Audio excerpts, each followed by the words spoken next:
The Grand Turk Cruise Center was home to more than luxury liners this past weekend. One of the world's newest and most state-of-the-art ships was also parked dockside with a stunning view of the island and a mammoth mission of partnership to outwit drug smugglers, human smugglers, and harrowing hurricanes.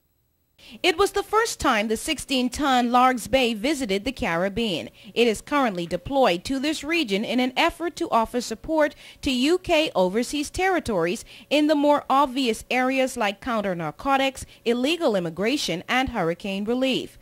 Captain Ian Johnson is a naval officer of 36 years' experience, 28 of which were spent with the Royal Fleet Auxiliary, and he said the ship and crew are just doing their jobs.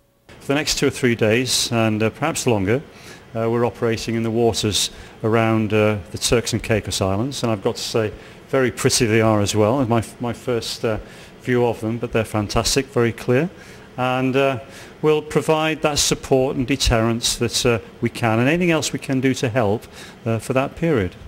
And certainly when we get in the area, we like to strike up a liaison with the police and all the defence authorities on the different islands, and we see what we can do to assist, and then we go for it, as it were, and spend probably in the region of 3 to 4 days in any particular area before moving on. Students and residents were curious enough to take advantage of the tours offered by the crew of the Larg's Bay. They got to make history, being among the first people to venture onto this 3-year-old vessel, which is the tallest in the entire British fleet. At its highest point, the captain said RFA Larg's Bay is 144 meters or nearly 475 feet. That's 100 feet longer than a football field. The governor and the Minister for National Security also toured the vessel.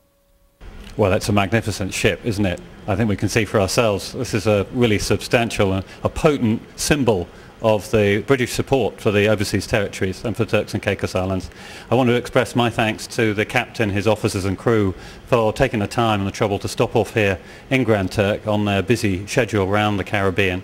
As the captain would have told you, I mean, they have a number of functions and roles whilst they're down here, foremost amongst which, I guess, is the action against drug trafficking in the region. On this stop, they're doing a number of other things, as you may have gathered. I mean, just this morning, the crew, I believe, have been down on the beach helping to clean up some of the pine needles, which apparently are polluting the sand. So thanks to the crew members for doing that, and I hope they got a well-deserved swim afterwards. We've also been giving tours for some of the school kids. They will also be helping provide some training for our Marine branch, our law enforcement, and they'll be working with us. As you know, we do have our challenges just like any other developed countries, and we need all the help, in it, whether it be training or equipment or whatever. So it's good to know that we have this beautiful piece of equipment here, and they will be here for a few days. I'm asking them to stay for a few months. Hopefully, if they stay for a few months, we could really continue doing a better job at patrolling our borders. The Larg's Bay had a 100-man and woman crew, has a number of mess halls which are quite nice, almost as cozy as this dining area where officers have their meals. There is a hospital, there is a fueling station, there is radar, enough rooms to help in emergency situations, there are weapons tucked away somewhere. The ship is hollow and can hold from tankers to cars to food and supplies to troops. And then there is this, the helicopter, which would have done some aerial scouring of our islands to find shanty towns which may be lodged illegally in the bushes. The ship docked Saturday morning and was expected to set sail today.